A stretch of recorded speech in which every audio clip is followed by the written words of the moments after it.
તલગાજેડા ગામે ખેડૂત પરિવારની દીકરીનું ડોક્ટર બનવાનું સપનું અધૂરું રહી ગયું।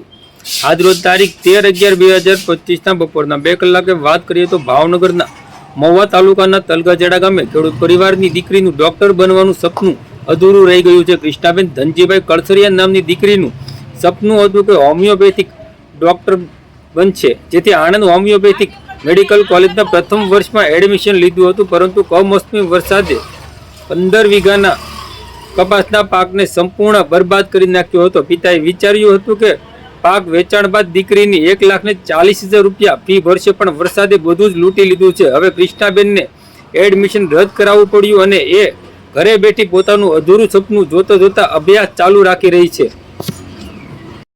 હું તલગાજેડા ગામનો ખેડૂત છું અને હું ધનજીભાઈ લાખાભાઈ કલસરિયા, અને મારી પાસે 15 વીઘા જમીન છે।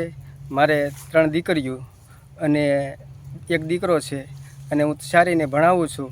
અને મારા ખેતરની અંદર કપાસનો પાક છે, અને કપાસના પાકની અંદર સારી એવી ખૂબ નુકસાની છે।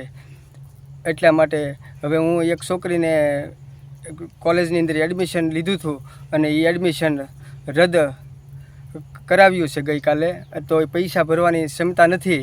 એટલા માટે હું આ છોકરીનું એડમિશન રદ કરું છું, અને નુકસાની ખૂબ થઈ છે ખેતરની અંદર, અને કોઈ ભણાવવાનો સ્ત્રોત નથી। એટલા માટે હું હવે આ એડમિશન રદ કરી, અને આ ખેતીની અંદર બહુ ખૂબ તકલીફ છે મને। એટલે મારે હવે શું કરવું એ મને કોઈ માહિતી સૂઝતી નથી, તો એના માટે મારે હવે શું કરવું એ મને કાંઈ સમજાતું નથી। અને હવે કાંઈ સરકારશ્રીની કાંઈ ગાઈડલાઈન હોય અને કાંઈ બને એટલું ઘટતું કરી શકે એવું હું સરકાર પાસે વિનંતી કરું છું।